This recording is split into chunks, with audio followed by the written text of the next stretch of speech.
জনরব media, জনতার কথা বলে। নমস্কার, জনরব মিডিয়া থেকে শুক্লা গাঙ্গুলি। গত 3 দিন ধরেই অঝোরে বারিধারা, আষাঢ় মাসের বৃষ্টি হচ্ছে, মানুষের নাজেহাল অবস্থা, শহরবাসীর তো খুবই খারাপ অবস্থা। কিছুদিন আগে কলকাতা প্রেস ক্লাবে অলোক ফাউন্ডেশন সুন্দরবনের মানুষদের নিয়ে কি ভাবনা চিন্তা করছেন,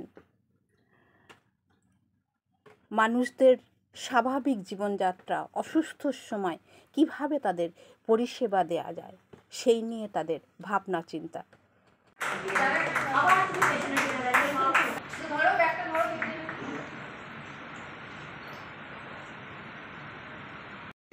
আমার বাড়ি শ্রীরামপুর। আমি খুব রিনাউন্ড কলেজ বিখ্যাত এখন আপনাদের কাছে আরজি কলেজ স্টুডেন্ট, MBBS আরজি কলেজ থেকে করেছিলাম। I do my private practice in my hometown Srirampur, and I have been attached with the Bellevue Hospital for the last. By profession, আমি একজন chartered accountant from India, management accountant from the UK। দীর্ঘকাল প্রায় 23-24 বছর ধরে আমি corporate ওয়ার্ল্ডে চাকরি করেছি, 20 বছর ধরে হিন্দুস্তান ইউনিলিভারে এবং টাটা গ্রুপে। এইগুলোকে সবাইকে ইনভলভ করা হয় এবং with full benefits for the entire community. পরামর্শ, প্রশিক্ষণ। আমি সার্জন, আমি টাটা মেডিকেল সেন্টারে কাজ করি। কিন্তু টাটা মেডিকেল সেন্টার খোলার আগে, মানে এখন থেকে আমি 15 বছর বা তার আগের কথা বলছি, এই সুন্দরবন দিকে কয়েকটা ছোট হসপিটাল আছে। আমি প্রায় সব কটাকে ভিজিট করেছি, ওখানে কিভাবে কাজ হয় আমি খুব দেখেছি। এখন আমি যেখানে কাজ করি সেটা অনেকটা সুপার স্পেশালিস্ট, কিন্তু আমার মনে হয় এই ডিসকাশন থেকে হয়তো ইন্টারেস্টিং কিছু বেরোতে পারে। আমার ব্যানার্জি, আমার ইন্ট্রোডাকশনটা খুব ছোটো হবে। আমি একজন ইনভেস্টমেন্ট অ্যাডভাইজার। আমি কলকাতার অনেক রকম ইনভেস্টমেন্ট দেখাশোনা করি, অ্যাডভাইস করি। কিন্তু আমার একটা উদ্দেশ্য আছে, আমি বেশ কিছু নিম্ন স্তরের মানুষকে বড় ফিনান্সিয়াল ফ্রিডম যাকে বলে, ফিনান্সিয়াল ফ্রিডম দিতে চাই, সেরকম ইনভেস্টমেন্ট করি। এটা আমার টার্গেট। রাখিনি যেহেতু বিজি ইনস্টলেশন আছে এবং আমাদের টাইমটাও আজকে কম এবং সবাই এসে পৌঁছনি। আপাতত আমরা জাস্ট 3 জন মেম্বারের নাম বলছি who are to be newly joining our club। আমি তাদেরকে বলবো একটু সামনে আসতে। Sanjeev Kumar Banerjee, Nafisa Yasmin.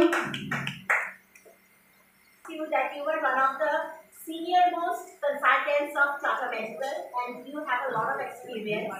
What, according to you, are the common বাদল, বৃষ্টি এবং বন্যার দ্বারা মানে বেশিরভাগ সময় থাকে, সেই রকম জায়গার মানুষদের বা মানে খুব মানে প্রান্তিক গ্রাম যেগুলোতে অত পুষ্টিকর খাবার পাওয়া যায় না, দুবেলা দুটো খেতে পায় না, সেই রকম জায়গার মানুষদের বেসিক কি ধরনের রোগ হতে পারে?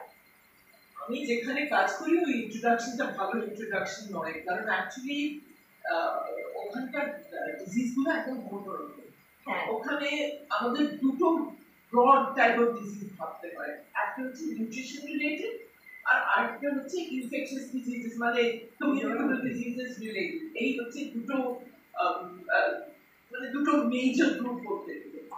সো যে অনেকে ওখানে অপুষ্টিতে থাকে, যেগুলো ডিজিজ, মানে বাচ্চাদের যখন প্রেগনেন্ট উইমেন থাকে তখন থেকে বাচ্চা হওয়ার আগের থেকে মায়ের যদি যথেষ্ট নিউট্রিশন না থাকে তাহলে বাচ্চা যখন হয় তখন থেকেই প্রবলেমটা শুরু করে। ফিড না করতে পারে, ওটার জন্য যে ব্রেস্ট মিল্ক থেকে যে ন্যাচারাল ইমিউনিটিটা আসে এটাও পায় না। মানে এটা মাকেও এফেক্ট করে, বাচ্চাদেরও এফেক্ট করে, আর টাইম যেমন যায় তো পুরো ফ্যামিলিকে ইম্প্যাক্ট করে। টাইফয়েড, কলেরা, সর্দি কাশি তো আসে, বা জল থেকে স্নেক বাইটস হতে পারে। এই যে বিভিন্ন ধরনের এই রোগগুলো কি বাড়িতে কোনো রকম চিকিৎসা হতে পারে? মানে সবসময় হয়তো ডাক্তার পাওয়া যায় না, হসপিটালে যাওয়া, অ্যাটলিস্ট ফার্স্ট এড পোর্শনটা যদি বাড়িতে কিছুটা দিয়ে দেওয়া যায়।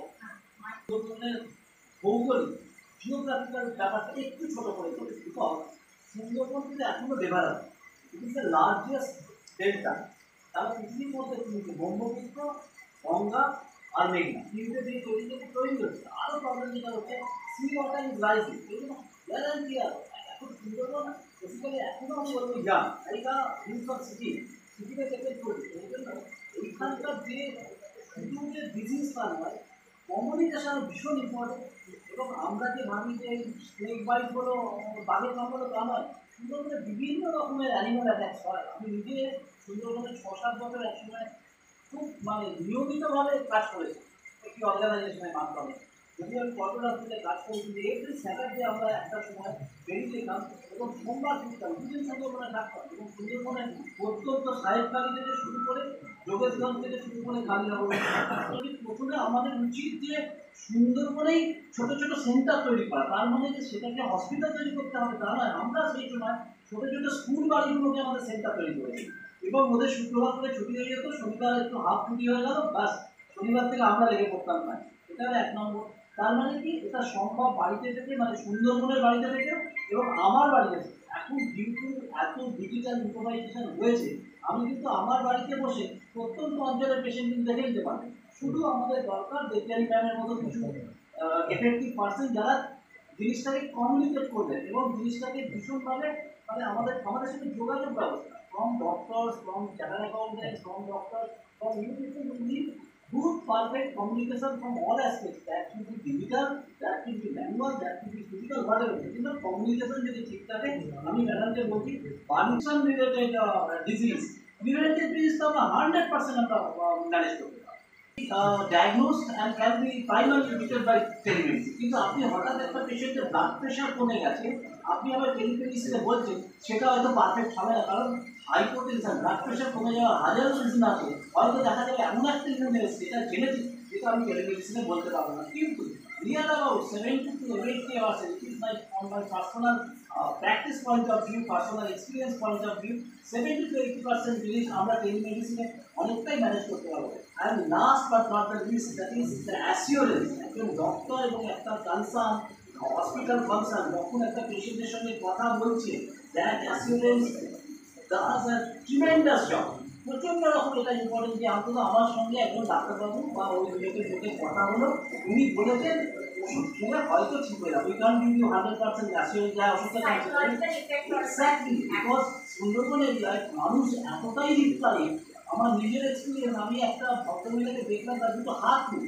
আমি তাকে জিজ্ঞেস করলাম, ইয়ার 2013 আমার মনে হয়, তো তাকে দেখলাম মাসিকা তোমার হাত ছিল, আরে বাবা কামড় কেটে নিয়ে চলে গেছে, রায়ের মঙ্গলে হাত ধুচ্ছিলাম আর বাসন মাজছিলাম, হঠাৎ দেখি রংটা লাল, হাতটা তুলে দেখলাম, তাহলে সবাইগুলো ওরে ওরে প্রতি কামড় কেটে চলে যায়। এইরকম জায়গায় যারা জল জঙ্গল এবং জীবন দিয়ে আমরা ভাবি, যারা ডিপ্রাইভেড স্টেটে আছে, তাদের কাছে যদি আমরা কিছুটাও পৌঁছতে পারি, আমার মনে হয় তাতে সব রকমের ওপর আমাদের ভীষণ ভীষণ আসে। ওখানে একটা খুব বড় ব্যারিয়ার হচ্ছে ইন্টারনেট কানেক্টিভিটি।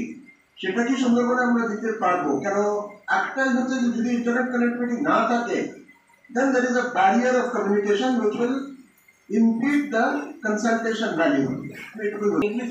খালি মুখে খাইয়ে না দেওয়া ছাড়া সব কিছু সম্ভব। এবং এখন কিন্তু প্রচুর লোকের, বিশেষ করে সুন্দরবনে, এই যে বেশ কিছু পকেটে কিন্তু internet very very freely accessible, যেটা আমি এখনো বলছি। কারণ আমারও কিন্তু বিভিন্ন প্রত্যন্ত অঞ্চল থেকে এখনো ফোন করে যে বাবু ইন্টারনেট কিন্তু এসে গেছে, তুমি একটু ভিডিও কলটা খোলো, আমার কথা জিনিস দেখাবো। তো স্যার যেরকম বলছি, স্যার যদি আরেকটু হেল্প করেন আমরা সবাইকে লেগে যাবো। একটা তো অলরেডি উঠেছে ইন্টারনেট, কিন্তু তার থেকে বড় হচ্ছে ওই যে নদীগুলো, নদী পেরিয়ে যে আইল্যান্ড গুলো আছে, সেখানে there is no transport, মানে ওই কি বলে, মানে ওই 5 কিলোমিটার যেতে হয়। কিন্তু অনেক কিছু চেঞ্জ করছে।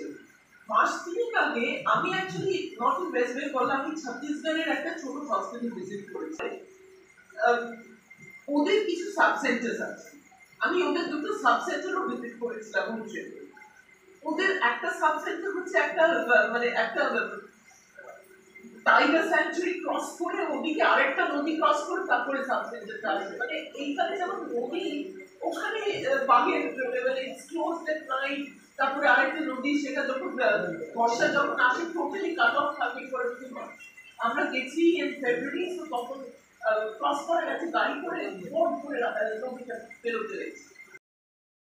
নতুন পুরাতন সদস্যদের মিলন মেলায় অঙ্গীকার, সাধারণ মানুষ, গ্রামের মানুষ, প্রান্তিক মানুষদের জন্য কিছু কাজ। আপনারা দেখছেন জনরব মিডিয়া। আবার আসছি।